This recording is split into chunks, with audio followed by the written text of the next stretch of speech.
Hello, Jamie from Inky&Scrappy back with a card today. Dumpster Succa card, modifying a pop-up box to fit onto an A2 card front to kind of make it an interactive, fun element for my card front here. So I did this one back in September, just getting around to the edits today, the last day of 2024. So it will go up in 2025. Welcome to the new year. Yeah, let's hope for more dumpster sucker cards than dumpster fire cards this year. Yeah, okay. So I started with a brick stencil and then added in some distress oxides. I want to say I used fired brick and then some aged mahogany and then some probably walnut stain for my brown tone there, just to kind of add some depth and dimension to the stenciling of the brick.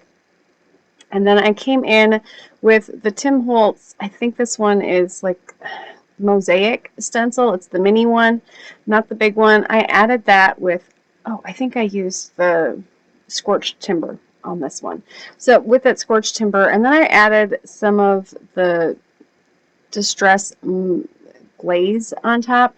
It wasn't wet enough that it all stuck, but basically just taking different colors of that glaze and kind of just sprinkling them over the top to kind of give you a, I don't know, a mixed molten rock look. I didn't want it to be all one color. I hope that makes sense. Kind of give it some color variation in there.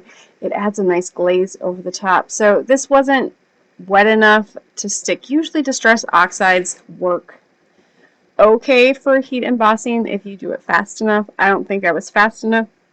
Of course, in the video, it looks like I was really fast, but in real life, I just wasn't fast enough. So I brought in the sponge Dauber embossing Dauber from Ranger and Tim Holtz, and then I just went over the top of it again after I cleaned my stencil off, so I didn't contaminate that sponge Dauber, and this stuck a lot better, and it gave me a lot better color variation in there, and you know, a definite glazed tile look, which was kind of what I was going for, kind of like the, I don't know, that's what I was going for. The glazed tiled look, or the cobblestone. I thought it was, you know, just a fun addition. It just added some texture and some other stuff.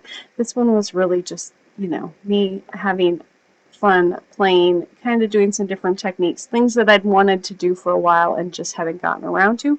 Because I heat set this, it was a little harder to pull off that the mint tape. So just keep that in mind.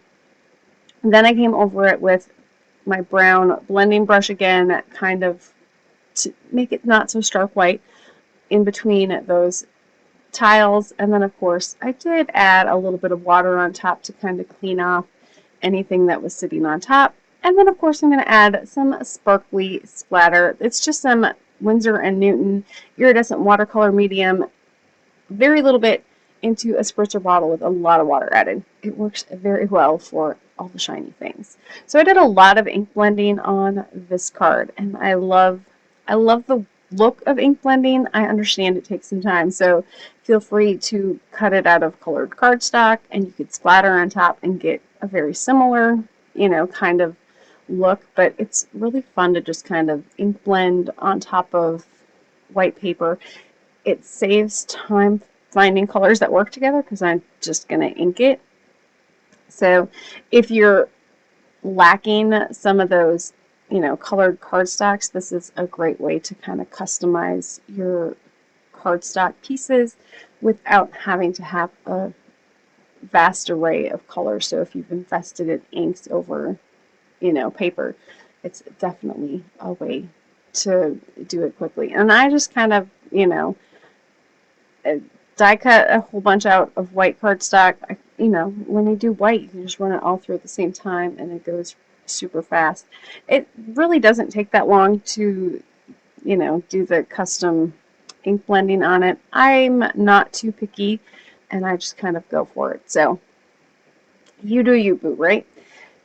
So for my actual dumpster on this one, I kind of knew where I was going because I had just gotten done with my dumpster Phoenix card that I had done back in September too. I think that one went up on my channel sometime in November, beginning of December.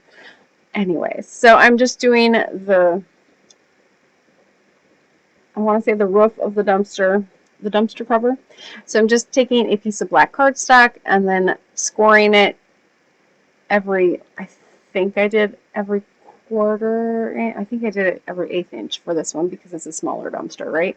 And then I just kind of made myself a flap for the backside so it could hang over, so I had something to adhere it to my dumpster with. And then for this one, I think I used MFTs out of the box, like their longer mini slim. I think it's a mini slim box card. Just those angled side pieces is what I used for this one.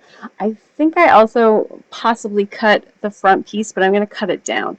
So all I'm doing here, I kind of cut my back piece the same height as my dumpster piece side pieces here, and then I'm just kind of marked it, and then I'm going to mark it or cut it down. So by doing it this way, I could make sure that it was going to fit on my A2 card front when it is flat. So it folds flat for the mail, but then when you get it and it pops up, it's just kind of a fun, I don't know, I thought it was a fun way to do the dumpster for this one. So it's not flat, it's definitely, got some great pop to it, but it's going to fold flat and it mails very nicely. I actually mailed this one, yes. It's no longer here. It actually got mailed fairly soon after I made it. So, well, maybe not fairly soon. It was probably a good month. But I had an intended recipient. That's how it ended up being a dumpster sucker instead of a dumpster fire. So I cut my side pieces, my front pieces. I have my back piece is going to be the height of my dumpster. I'm just measuring and making sure that everything is, gonna work. I'm also going to do some scoring on my front piece here, just so I know that my width on the front is going to match my, I guess, the back of my dumpster piece. And that way I don't have to, I did multiple ones, right? Because these are also going to be my inside pieces. So I did cut out strips for my inside pieces as well. So you get the layers in the dumpster without, I don't know. That way you could, you can make a dumpster sucker container and it's going to have multiple layers in it. So I'm just going to take my glitter art glue and glue on my side pieces here onto the back part of the dumpster.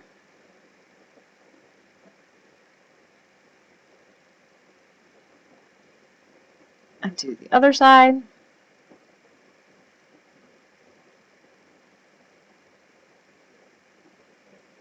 Making sure that it folds flat, and yes, you're, dealing with the light. I did end up folding and getting an actual curtain for my side window because once fall hits, it's just, I can't record in the afternoon without major glare, and so it had to happen. It makes my room really dark though, which makes me kind of sad, but for now it works. I'll probably remove it again in the summer months when, the sun isn't a pain in the patootie for filming. So I cut my roof down to size here, and then I'm going to add that on to the back. So my original idea was that the dumpster roof would close, and then you'd open it, and you'd get all of the glorious, succulents that are popping out, but I couldn't get it to close. So if you watched my other dumpster card with the flames, so the flames were done in tissue paper, and you could get it to close. And so that was kind of my thought, but then it didn't end up panning out because I didn't end up doing tissue paper, and I wanted the succulents to kind of be overtaking the dumpster ultimately. So that's, it happens. So I did some stamping with some VersaMark watercolor or watermark ink, and then I did some white embossing powder, and then of course heat set that. So I kind of added some sentiments here and there on my dumpster. I had to mock up my dumpster, right? And so that's how Dumpster Succa was born, using the Not a Hugger stamp set from Ink Road Stamps. It's so fun you know, succulent set with lots of punny stains. We'll just say there's some pretty good punny succulent stains on there. And, you know, I kind of went that route with it.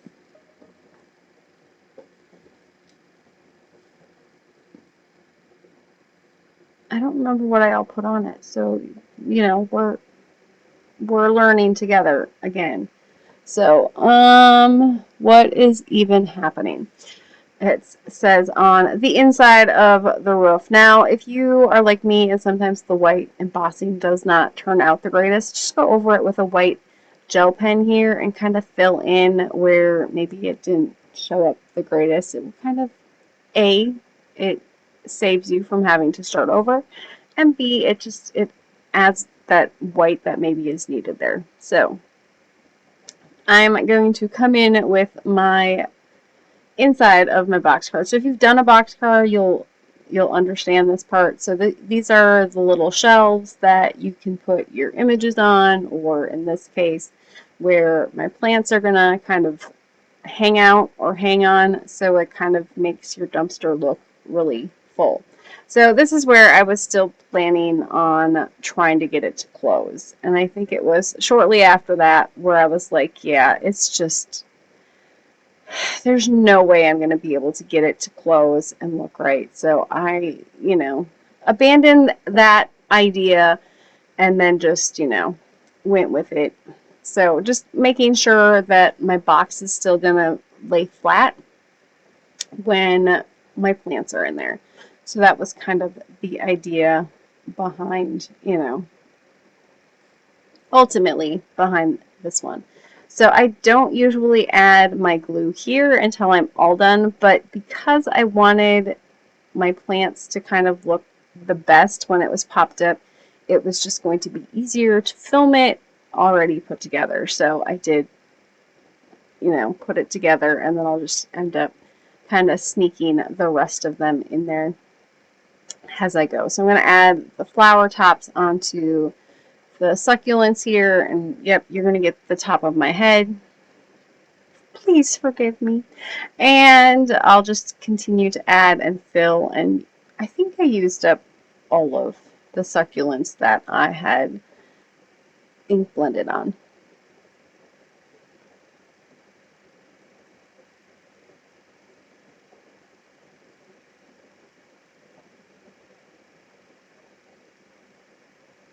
So definitely a nice and full dumpster sucker. So this card was for a lady that sent me. So we had a meme war in the roadies group, and I always say I'm a dumpster fire because, you know, a lot of times I feel like a dumpster fire.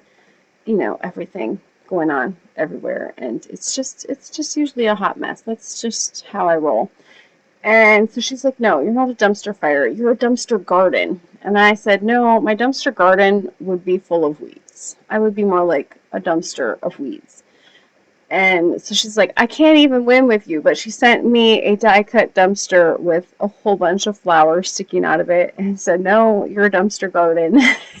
And so that was how Dumpster Succa was born. So I thought it was kind of, you know, kind of a fun play on the dumpster garden.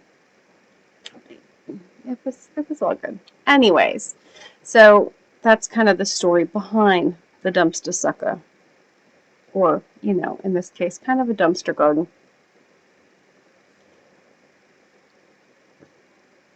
So once I have all of my succulents in there, it's just a matter of placing it on my card front,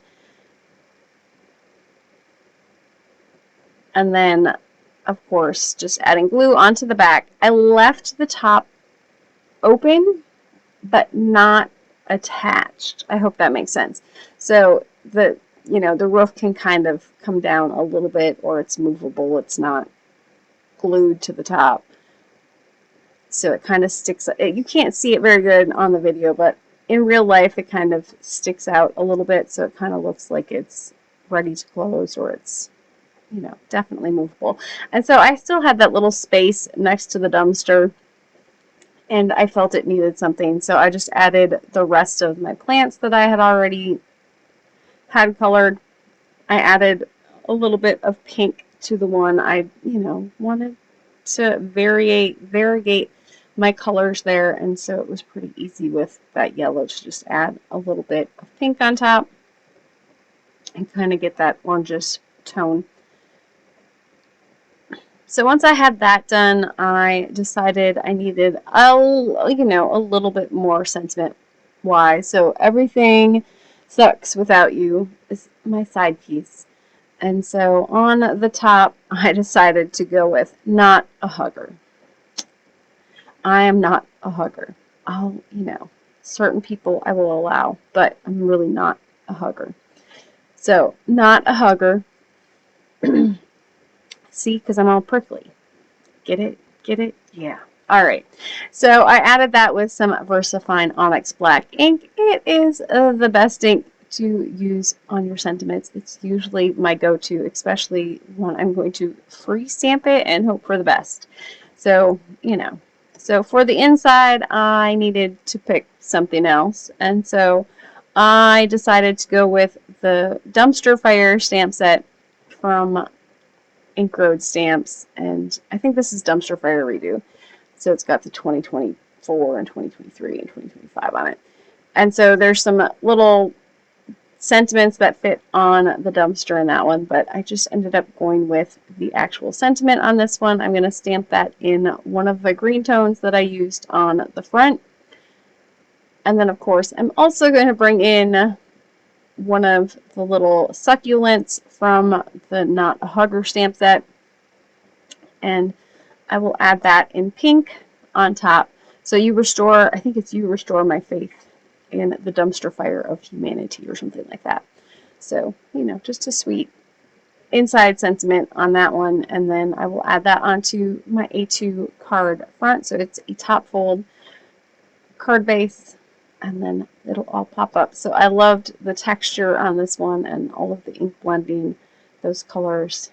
Yeah, it was definitely a fun one to put together and to modify that big slimline box card, just to use those sides to make an easy pop-up box for the front of my card. So I hope you guys enjoyed this one. Sorry it took me so long to get it voiced over and done and all the things. Hopefully I will be less busy in 2025 and be a little more on top of it. It's doubtful, but I hope you guys have an amazing rest of your day and have a great new year. Keep getting inky. Bye.